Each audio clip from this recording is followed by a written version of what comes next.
All right, hello everyone. Good morning. Just getting the stream set up. But we have like 3 minutes, pretty much, and then we'll get the lecture going. Hope you're all having a good week. Hi, Kylie. Good morning.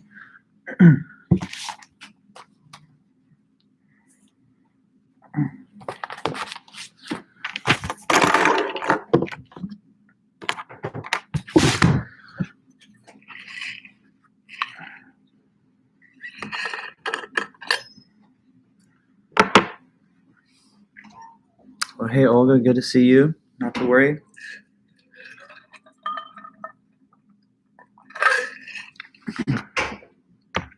Hey, Zoe.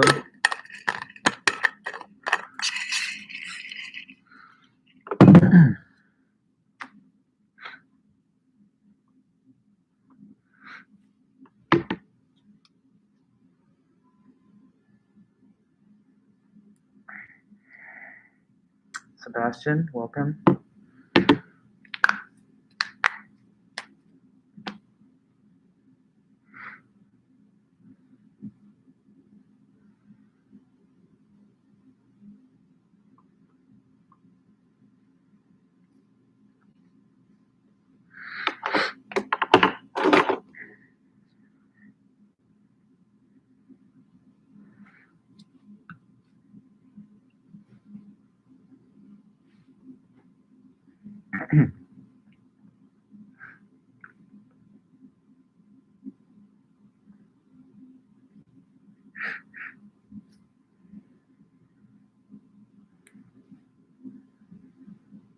Zachary, welcome.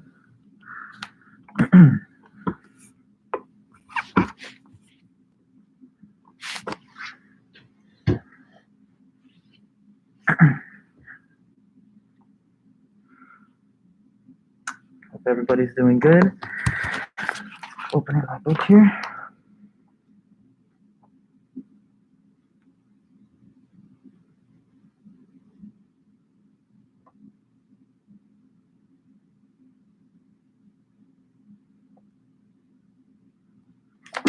All right, clear.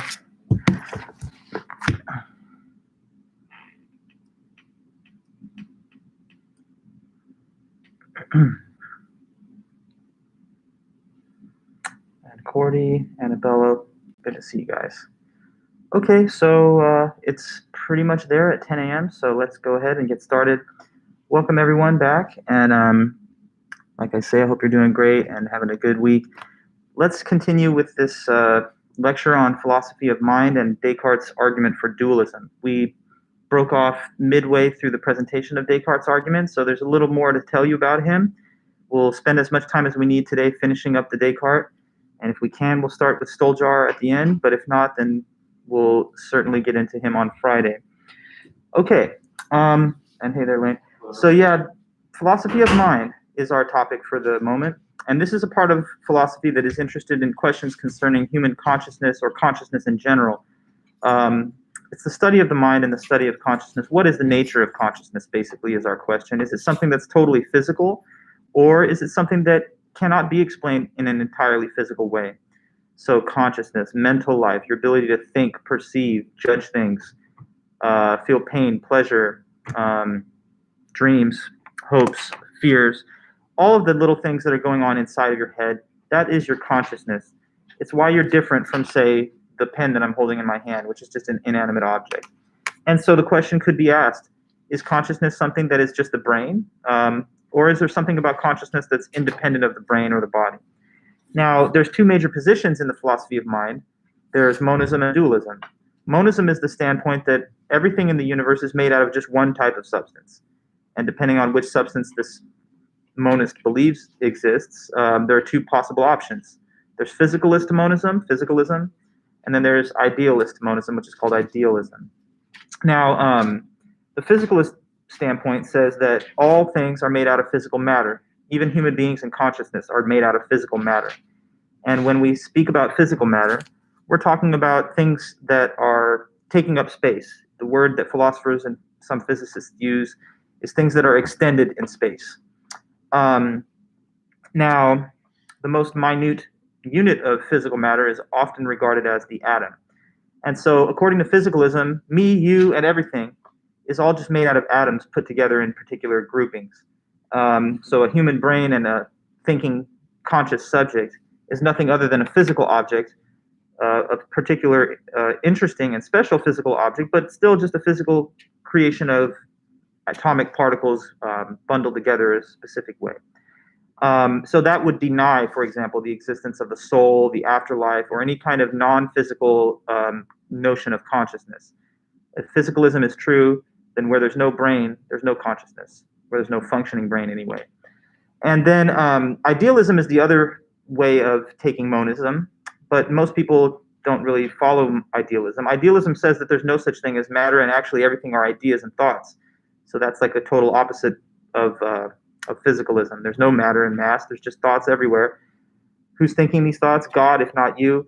But anyway, the real debate we are most focused on is the debate between the physicalist branch of monism and dualism. So what's dualism? Dualism says, no, there's two substances that make everything in the universe, and that includes both matter and mind. Now, when the word mind is used in this debate, it does not refer to the brain. Instead, it would refer to a non-physical thinking substance like a soul. So something that doesn't even require the body's existence at all. Like suppose a person gets melted down, cremated, whatever, exploded. There would still be the mind, which will survive into the afterlife because it's not based on physical matter. So some people believe, Descartes is one, that there's matter and mind. Our bodies are made out of matter, sure, and so is all the physical objects around us. But consciousness depends on the existence of the mind, which is more like a soul than anything like a brain. Now, we are engaged in evaluating the arguments for either physicalism or dualism, and we're starting with the dualist argument from René Descartes. So we're halfway or so through the presentation of the argument. Now I'm going to bring you back up to speed, review the first parts of it, and then we'll conclude the rest from there. So, setting the stage again, this is our current author. Not the first time we've read his stuff, René Descartes. We looked at Meditation 1 and 2 when we read about epistemology. This man, Descartes, the French philosopher of the 17th century, lived from 1596 to 1650. His book of 1641, known as the Meditations, or full title, Meditations on First Philosophy. This book contains 6 chapters. Earlier we studied chapter 1 and 2. Now we're looking at meditation 6, the final chapter. And in the 6th meditation, Descartes presents us with this big argument for dualism. So, and again, as a background reminder, he wrote the book Meditations as a quest for certainty. He was trying to discover what is certain. He thought that if we could find what is certain, then we should be able to use that as the foundations for the enterprise of human knowledge. Using the method of doubt was how he thought we would arrive at certainty, which says to assume to be false anything that could possibly be doubted. And whatever's left over after the method has been used will be the certain things that we're looking for. Okay, so then, with that background, let's go back over into his argument for dualism. So Descartes' argument for dualism. Again, for what? For the view that there's not just matter, but there's also mind. So there's both kinds of substances that make things up. So in philosophy and logic, oftentimes arguments are stated with premises that are provided in a list. And the premises are supposed to be the support or the reasons that back the conclusion. And the conclusion at the bottom is what you're trying to prove. So we're going to take a tour through the multiple steps of the argument that get us to this conclusion. Okay, so starting with this claim, based on the method of doubt,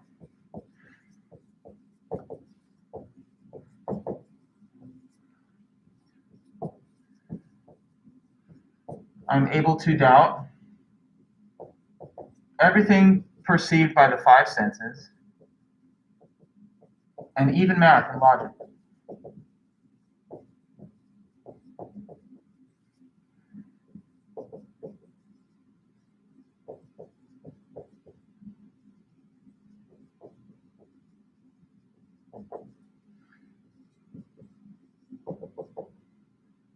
Okay, so first premise is just saying that according to the method of doubt, which says to assume false whatever could be doubted, everything based from the five senses can be doubted because it's possible anyway that you're dreaming it.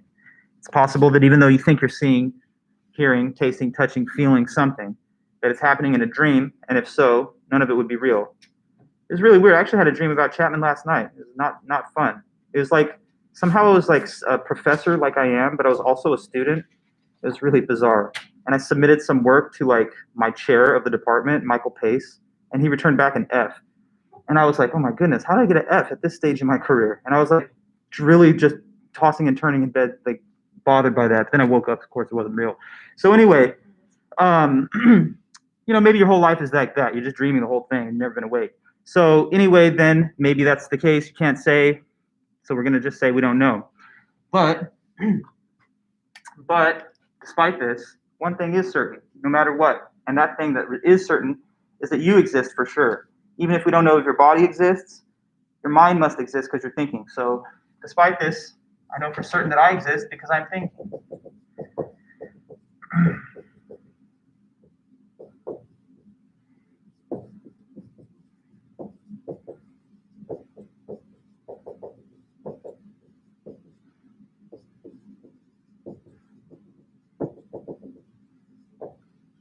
Okay, so far it's just review of the argument. I'm trying to make sure it's clear. Third premise from here goes on and says, okay, so I know I exist because I'm thinking. Well, what's in my head are ideas. And I have many ideas, but he points out one that he thinks is unique, and it's the idea of God. So he says, in my mind there are ideas, including the idea of God.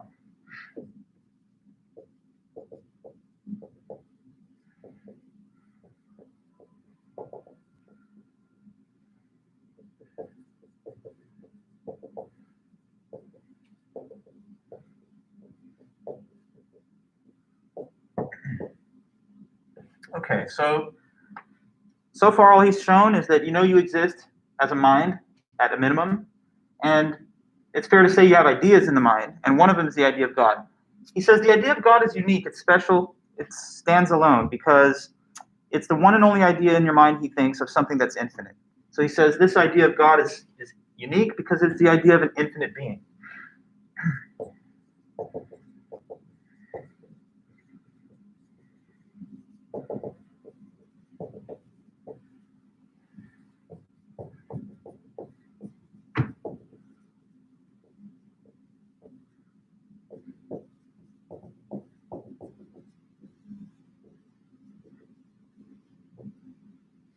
Okay, so the idea of God is unique because it's the idea of an infinite being. So what? What does that mean? Well, he says next, continue on the next available space. Well, since the idea of God is the idea of an infinite being, he argues that this can only come from something that has infinite reality. Otherwise, what gives the idea would be less than the idea is, which he does not think makes sense. I tried to explain this to you guys via the metaphor or the analogy of two containers. Suppose that in container B there's a gallon of water, and all you know is that it received this content from container A. If that is true, then container A, of course, logically has to have at a minimum 1 gallon or more of carrying capacity, because if it didn't, then it would not be able to give more than what it could carry. So if your idea of God is infinite, it's coming to you from somewhere, and wherever the idea comes from has to be something that is at least that much to give you the idea. So, number 5, since the idea of God is the idea of an infinite being, it must be caused by something that has infinite reality.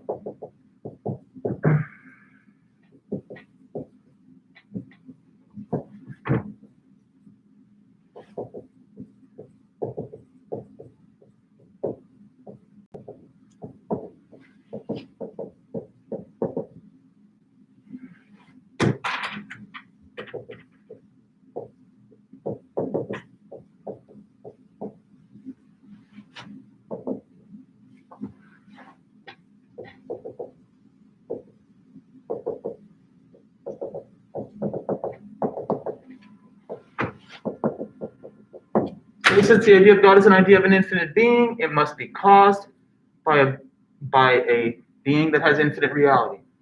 Okay? So that, he thinks, implies that God exists. Why? Let's be clear. Because he thinks it's no other explanation for how you can have the idea of God in your head. Since you do have the idea, and it has to come from somewhere, he thinks it couldn't come from anything finite because that would be impossible. How could a finite thing give rise to an idea of an infinite thing? So there must be something infinite then to give you this idea of God. And that must mean that the being exists and he's real, so God exists. So God exists.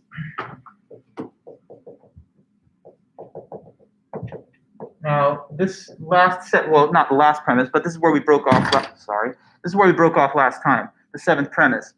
And what it says then is this: since God exists and He's known to be perfectly good, omnibenevolent, infinitely good, that means that He would not deceive us.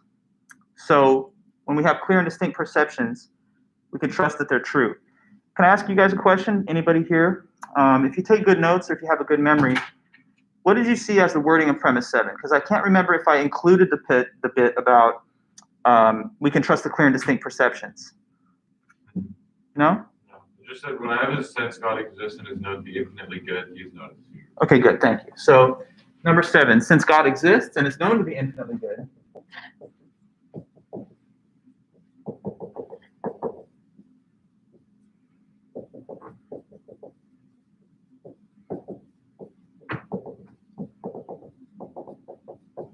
infinitely good, He is not a deceiver.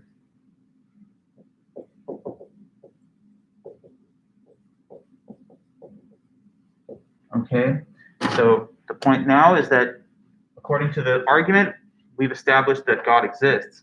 And since God exists and is known to be infinitely good, that means He's not a deceiver. Okay, God is the greatest conceivable being according to the widely understood definition or concept.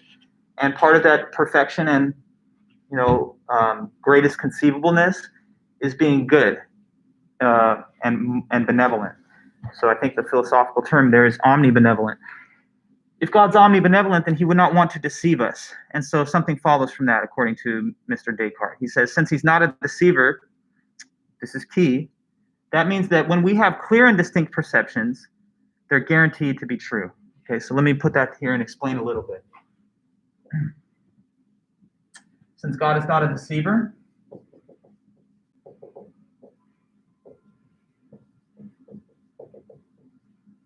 whenever I have clear and distinct perceptions, they must be true.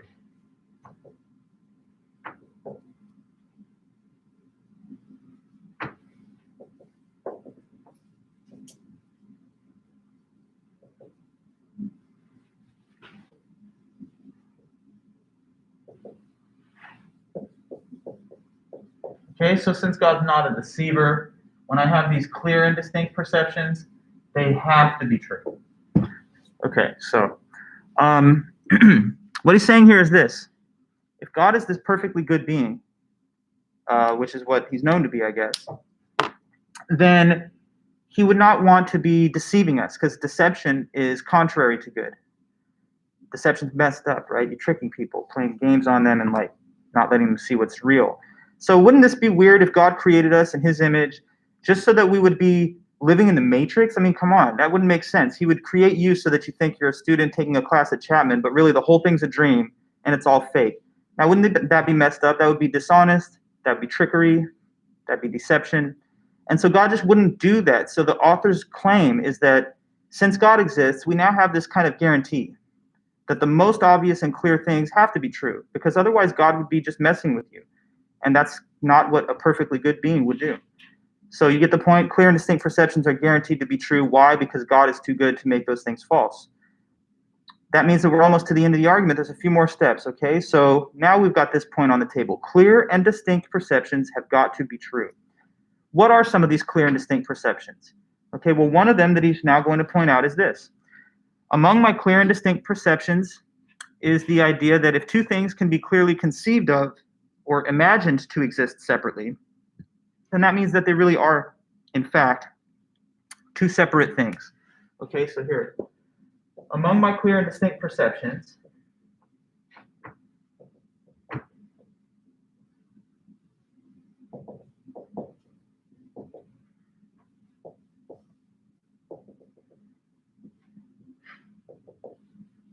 is the knowledge that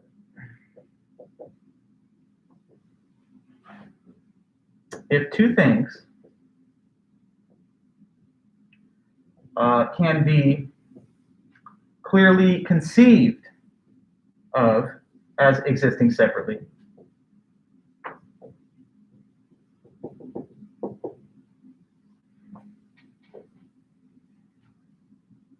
then in that case, they are two separate things. They really are two separate things.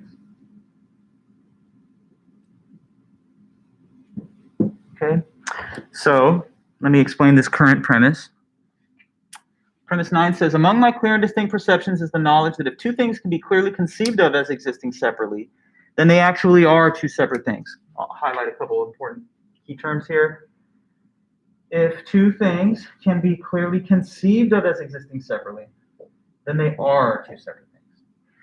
Okay, now, all that he is saying here is that it's pretty clear and distinct and obvious to you that if you can imagine two things existing separated from each other, then they really are two different things. As an example here, let me show you this. So I'm wearing this watch, and it's on my wrist, as you can see. So me and the watch are not separated right now anyway, for the moment. You know, it's attached to my body. But here's a question, which is an easy one, I think. What do you say? Can you clearly conceive of a scenario where me and the watch are separate from each other? Is that imaginable? Wouldn't you agree? I mean, sure. Like, do I really have to demonstrate to make it something that you can imagine? I don't think so. Like, even if I leave the watch on and I never take it off, you'll always be able to imagine me and the watch separated. So what that implies is that because it's so obvious to conceive of the separation of me and the watch, that I am not the watch and it's not me. Like, we don't have to be together. We can exist separately. Watch, I'll even demonstrate, okay? So here it is. Was on the wrist. Now it's back there. I'm here, it's there, we're separated. So, boom, it actually happened. Thought and conceivability has become reality. So I didn't need to take it off for you to understand that this was possible. It was clearly conceivable at the outset, right? So all this number 9 is saying is a general principle behind that if any two things can be understood as existing separately, then they really are two separate things. So like you have wheels on your car, but you can imagine the wheels being disassembled from the car and detached. So that means the wheel is not the same thing as the body of the car. Or, you know, if you're wearing a ring or something, you can exist without the ring and the ring without you, vice versa. So although they're together for now, they're not the same exact object, right? They're two separate things.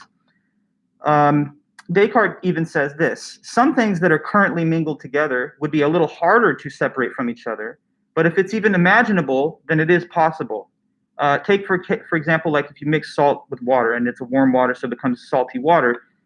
It's not necessarily as easy as taking off a watch to separate the salt content from the water, but there's a process that you could use: desalinization, boil the water, leave the salt content behind. Okay, so he says, even if some of these separations that are imaginable are difficult to achieve, since God exists and he's almighty, he could certainly make any of those things that could be separated actually separate if he wanted to, even if they're tied together or mixed somehow for now.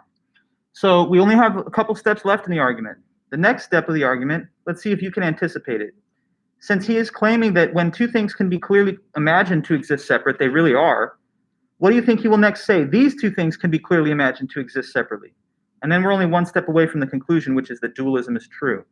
So what two things do you think he will claim that we can clearly imagine to be separated? And here's a hint.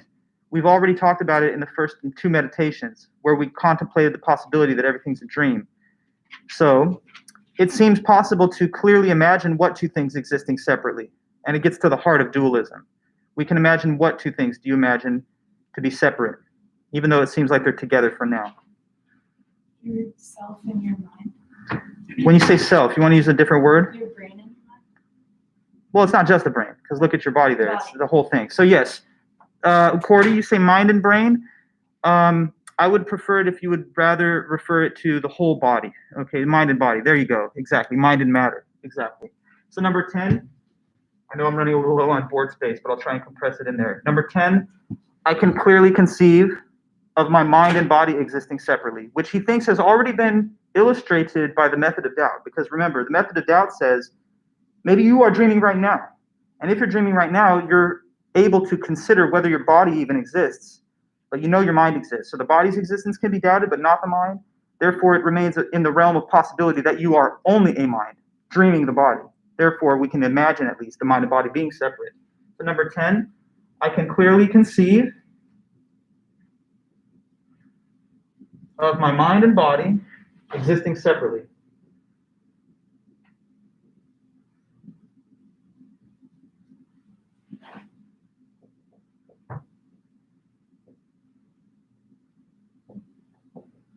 And so therefore, now I draw this little horizontal line here. It's not so easy to see, but hopefully you can.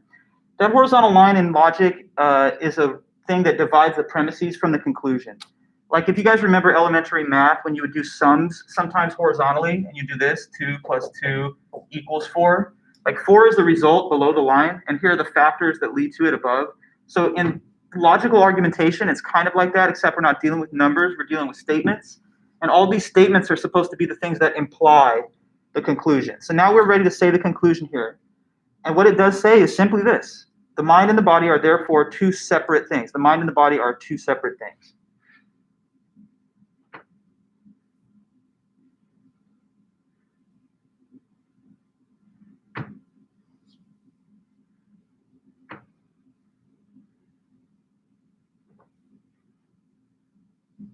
Okay, two separate things. That's what it does say. I know it's a little small and perhaps on your screen not so easy to read, but I'm reading it for you. The mind and body are two separate things.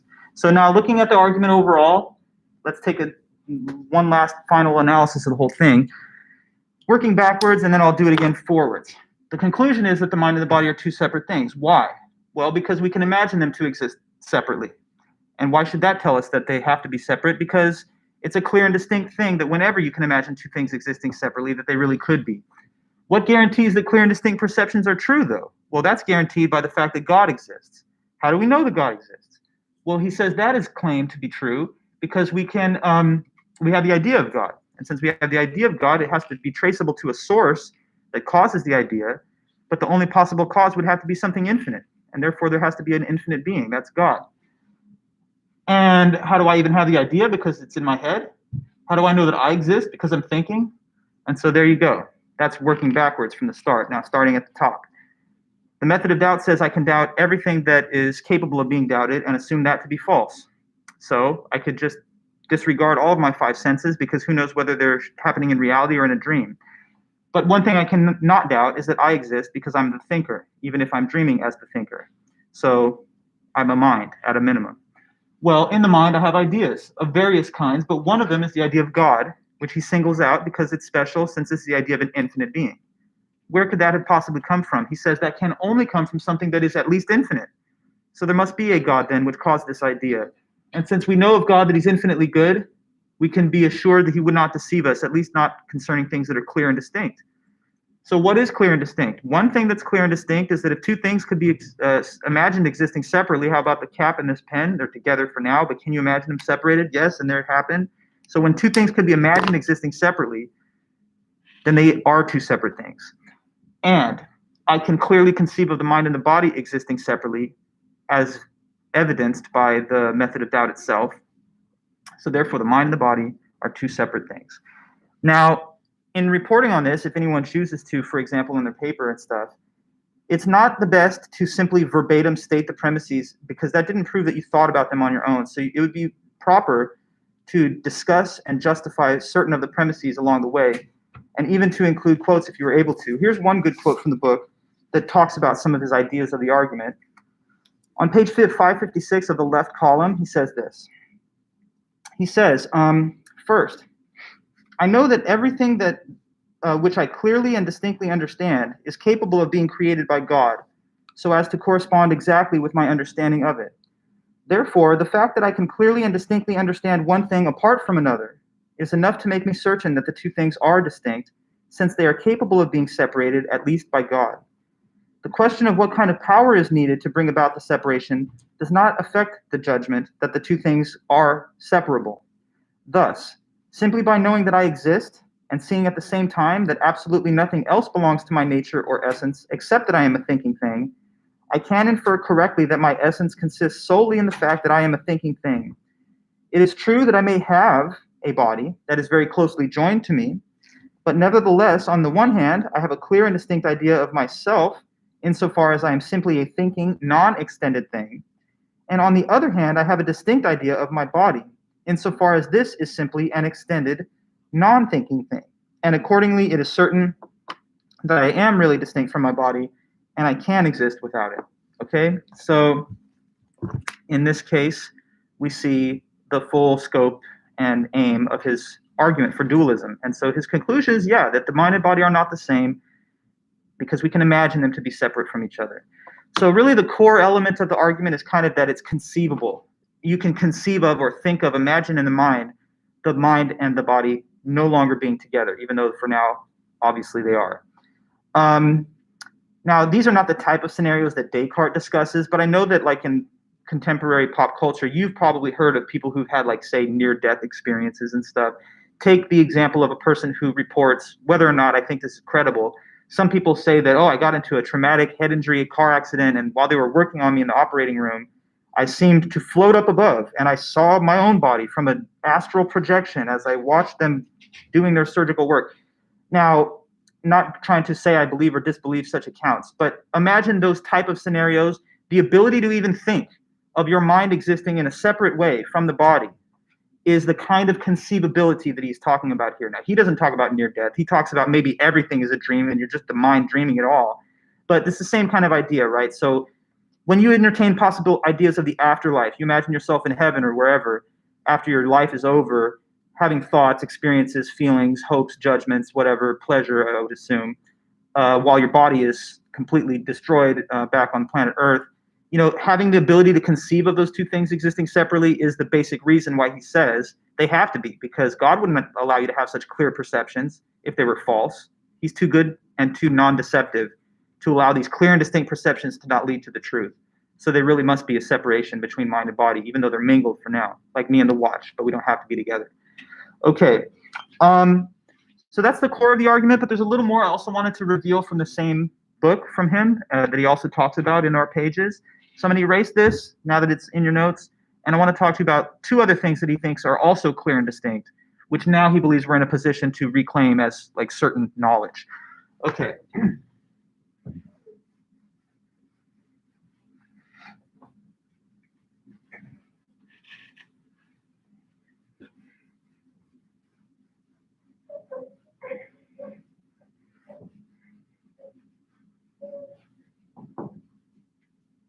Okay, so here's some other clear and distinct perceptions that he mentions, which again, according to the argument and the proof of God, are supposed to be certainties for us. So other clear and distinct perceptions include these things.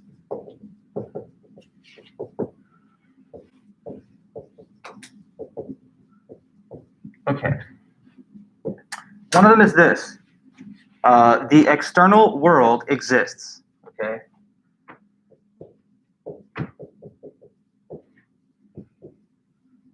Like the world outside of your mind is real. It is not a big simulation or dream or hologram or whatever. You're not in the matrix. There really is an external world and you're in it. And so this is clear and distinct. Why though? He says there are some basic reasons why now we can claim this as clear and distinct. So here are some reasons why. So I'll put it this way. This is clear and distinct because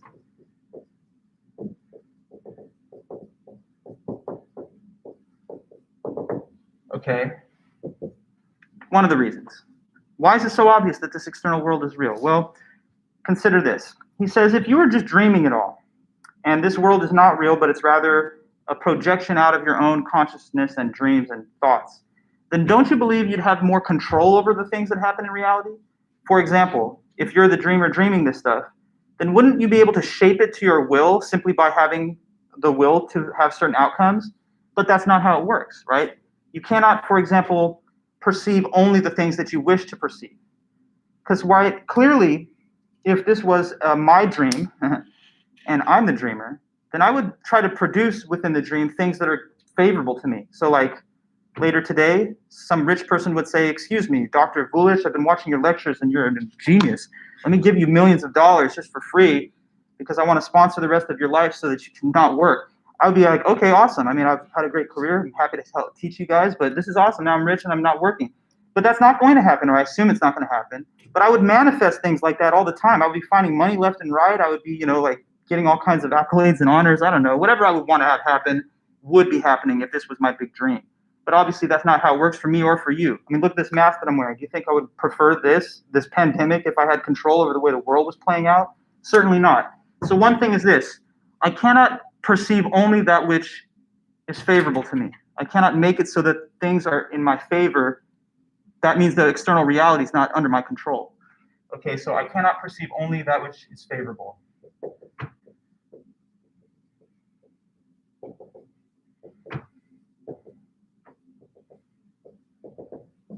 I'm not saying I'm a genius, by the way. That was a joke, okay? I hope you understand it. It's just kind of be funny. Anyway, another thing, and it's kind of related to the first, but slightly more general. In a more general sense, I also cannot just control the content of my perception, whether it's something favorable or not. So I cannot control what I perceive.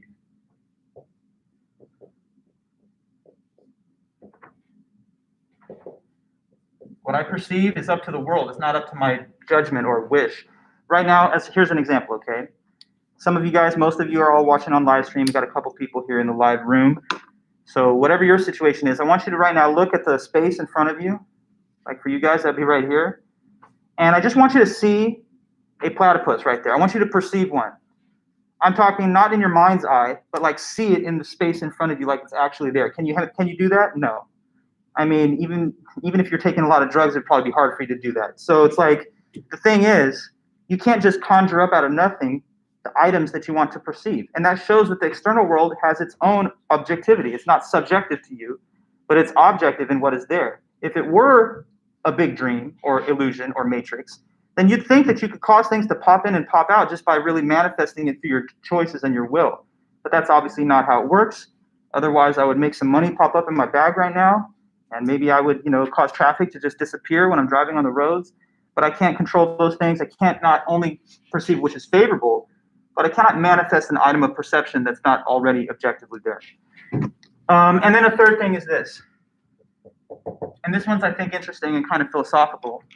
Another reason to assume that it is clear that there's an external world is because memories are less vivid than current perception is. Okay, so memories are less vivid than current perception.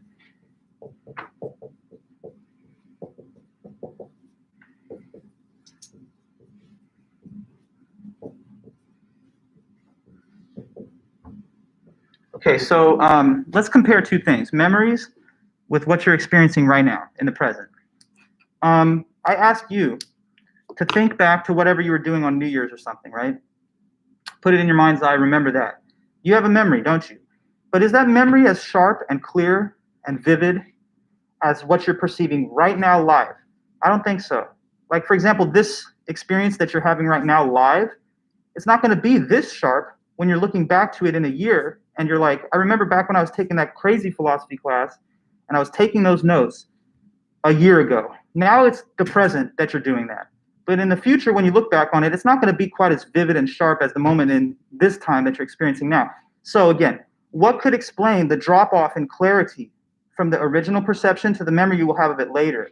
That can only be explained on the hypothesis that there is an external reality, because it's vivid and clear when you're having the moment in the present because you're surrounded by the objects externally, which are generating your perceptions of them.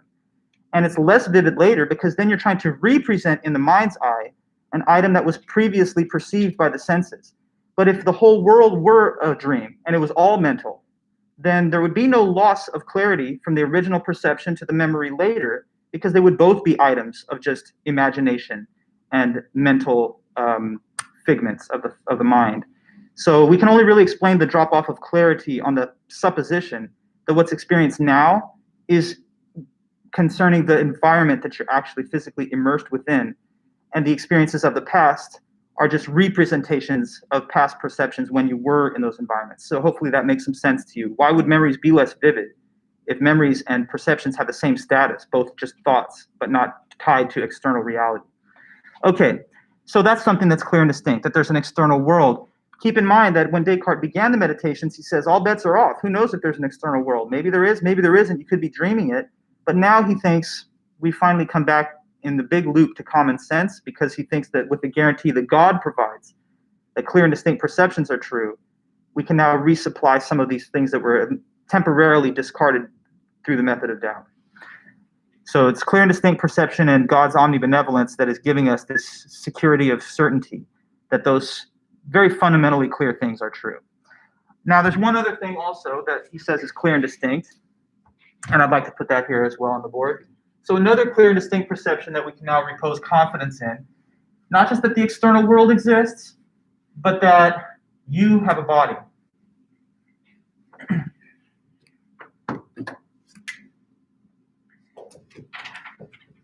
I have a body. That's clear and distinct as well.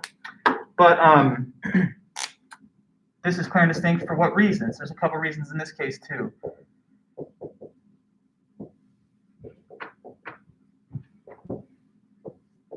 Okay, now, maybe I'll ask you to give me some feedback on this. I'd like to ask you to give me an answer to a weird question. The question is, how do you know you have a body? And don't just say, hey, I'm looking at it. I need you to give me a different answer than that. Something a little bit more deep. Now, this is a question I'm sure you've never had to answer because it sounds kind of like a crazy question. How do you know you have a body? If someone asked you that in everyday life, you'd be like, what's wrong with you? But this is philosophy, and so we go into these deep and basic questions. So think about it and say what you would say. Why or how do you feel certain that you have a body? What is it that gives you that feeling of certainty that you do have a body? Yeah? Like when your brain your brain wants to move your finger, then you can see it actually moving.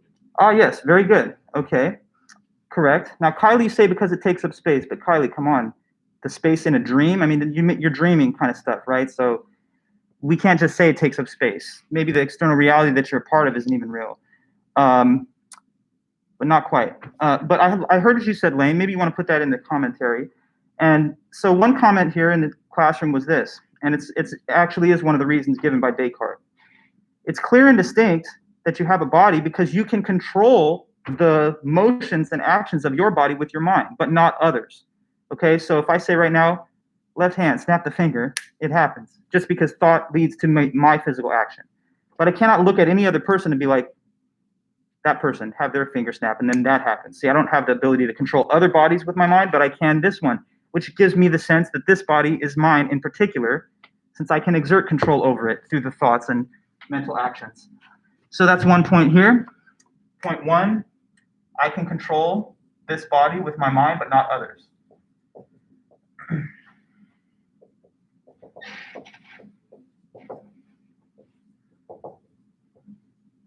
So of course that makes it seem like it's yours because you have the special access and control over only it.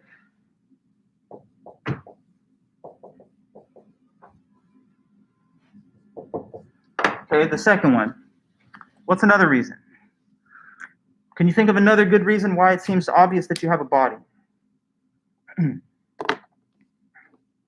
That you have a body. So one thing is about, you can control it. You have like mental control over it. What other reason would you say that body is yours? I don't know. Why? I mean, you have a body, right? Come on. So how do you know that? I was gonna say because you can feel pain, but that's No, that's good. That's good. That's exactly right. Okay, so that is another one. Another student comment is this, and it's right on point. Can you guys agree that when stimuli is applied to your body, you can feel sensations with respect to your body, but not when a stimuli is applied to others? So see my arm? I'm going to do a little pinch here just for the sake of the illustration. Ouch, kind of hurt a little. But you could not feel my pinching, right? I pinch myself and you don't go, ouch. I do. And vice versa, right? If you slip and scrape your knee, you have a little pain there, but not me. So in general, that gives me the sense that this is my body because there's a special locus of sensation that I have with respect to it, but not with others. Okay? So let's put that on the board. And by the way, Lane, I don't think you typed in your comment, or you don't have the computer. Oh, sorry. Oh, no, it's fine. Anyway. So here we go to the next.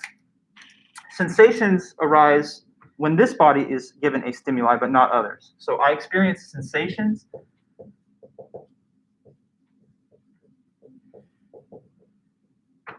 when a stimuli is given to this body, but not others.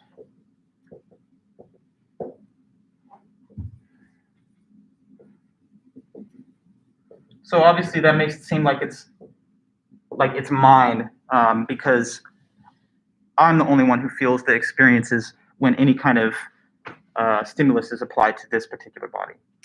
Could you have like a body in a dream and like feel sensation?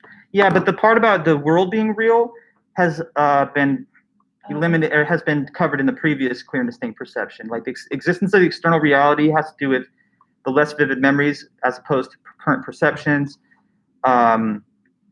The fact that perception of the world descends upon us passively and that we cannot actively shape it to our will, that kind of stuff shows that there's an external world. And since there's an external world, the question is, what makes you think that this body, which is a part of that world, is yours specifically and not just a body? Well, it's your body that this mind you have is connected to, because you can control this body with that mind. And also because you, the subject, experience sensations when that body that you call yours has a stimulus given to it, but not in the case of others. And one more is this, and this one's almost kind of, I don't know, funny to me, but I'll just say, the third is that you cannot, at least until you die, you cannot separate yourself from this body unlike others. Okay, so I cannot separate myself from this body unlike others, except for the one exception of death. So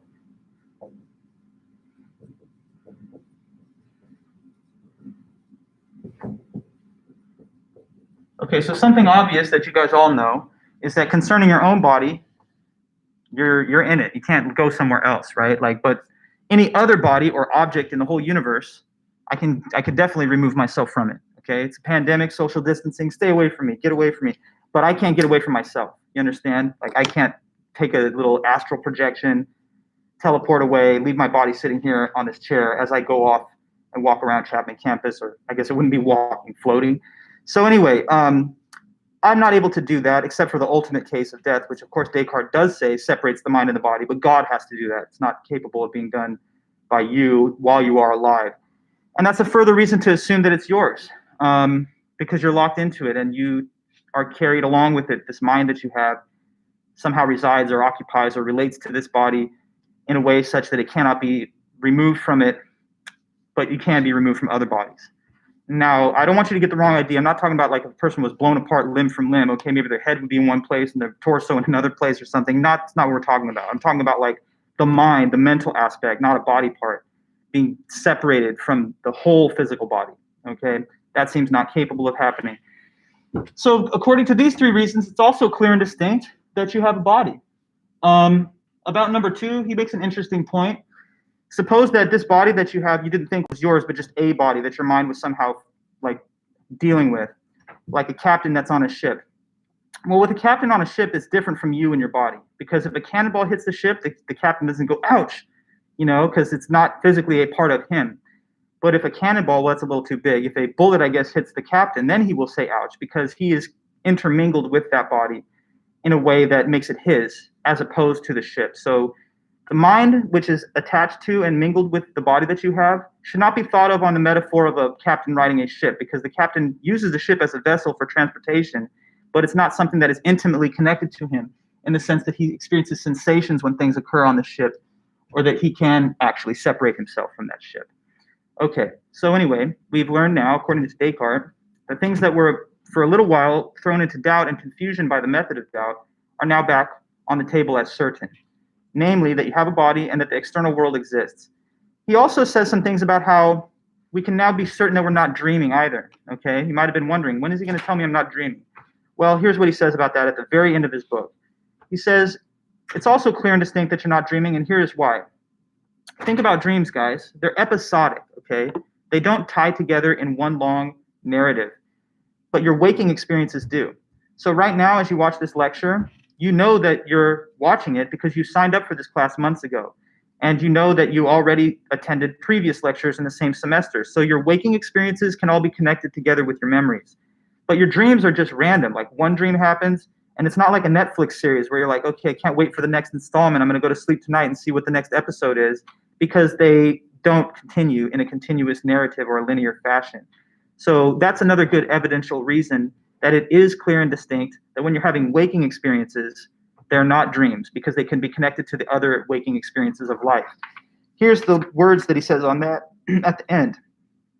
He says, I now notice there is a vast difference between dreams and being awake, in that dreams are never linked by memory with all the other actions of life as waking experiences are. If while I am awake, someone was to appear to me and then disappear immediately, as happens often in sleep, so that I cannot see where they had come from nor where they went, it would not be unreasonable for me to judge that he was a ghost or a hallucination created by my brain rather than a real person. But when I distinctly see where things come from and where and when they come to me, and when I can connect my perceptions of them with the whole rest of my life without a break, then I am quite certain that when I encounter these things, I am not asleep but awake. And I ought not to have even the slightest doubt of their reality. If, after calling upon all the senses as well as memory and intellect, I receive no conflicting reports from them. Because from the fact that God is not a deceiver, it follows that in cases like these, I am completely free from error. Now, understand this, though. Descartes is careful to point out that just because God guarantees that clear and distinct perceptions are going to be true, that does not mean that he's guaranteeing that you can never make errors of judgment. When you make errors in judgment, he says that's on you because it's like when you're judging something that's not clear and distinct. So if you're like on a bunch of drugs or drunk or something or half asleep and you're coming up with a bunch of false beliefs about the world, that's not God's fault because those are not clear and distinct perceptions. So God's guarantee of truth and certainty is only with respect to clear and distinct perceptions. But if you have like confused, biased, emotionally generated judgments or perceptions that are not clear and distinct, then God, of course, makes it capable for you to err about those. He's not guaranteeing that you never make mistakes in judgment. Obviously, we're fallible. And so that's the reason that sometimes errors are made. But not with respect to the most basic things, like that you just have a body, that there's an external world, and your perception about it is generally accurate. So I'm going to close this meeting in a minute, but I want to just say one last piece of terminology to close it off. There are these two abilities of the mind that Descartes talks about in his paper. Maybe I can spend a couple, like 2 minutes talking about it at the beginning on Friday, but I kind of want to clear this out. He talks about imagination versus understanding, okay? Imagination is one ability of the mind, which is the ability to represent things that were previously perceived by the five senses. So imagination refers to creating mental images or representations of things that were perceived by your five senses. So like imagine right now a clown dancing around on the moon or something. That's your imagination because you've perceived in the past the image of a clown and a lunar surface, and you can like recombine these elements into the imagined setting, right? He says imagination is more related to our bodily aspect because it relies on the original perceptions that were generated through the sense organs, which are body parts. Another ability of the mind he calls understanding. And he says understanding is not the representation of previously perceived things, but rather pure mental contemplation of things with no imagery or associated sense data. And that would be like with imagination of a triangle, you can imagine a three-sided figure, but if you understand the triangle, then you have to do geometry and know that the interior angles amount to 180 degrees, maybe know about Pythagoras' theorem, and so on and so forth. So understanding the triangle requires an additional effort of the intellect that goes beyond just imagining one. And he thinks that because understanding is just about pure contemplation of ideas, and since imagination is about like thinking of things that you perceived in the past, that this gives further evidence that we're both mind and body, because one aspect of our mind is more rooted in our bodily aspect, that's imagination, and the other aspect of the mind is more rooted in our mental aspect, which is our understanding. So he thinks that that gives further credence and evidence to this bifurcated analysis of a human being, a composite of body and mind, but most essentially the mind, because the body, of course, destroys itself over time or it gets destroyed through decomposition, but the mind is supposed to be eternal like the soul. Okay, guys, so that's the end of today's meeting, and on Friday we'll get started on the other side of the debate, which is physicalism and monism. So read Daniel Stoljar, and we'll cover him in as much detail as we can Friday, and we'll just keep rolling through our lecture series from there. So let me see if everyone's good to go. I'll let you guys go now. Sorry to keep you for an extra minute. Just wanted to talk about imagination and understanding for a brief moment. Okay, perfect. Thanks, Cordy, and to all the rest. Have a good one. I'll be in touch if you need anything through email. Until then, take it easy, and I'll see you. But by the way, guys, keep coming to class. Attendance. Come back. Come to the meetings. You need to come to the meetings. Okay, thank you, guys. Have a good one. Bye-bye. Thank you. Bye-bye. See you soon.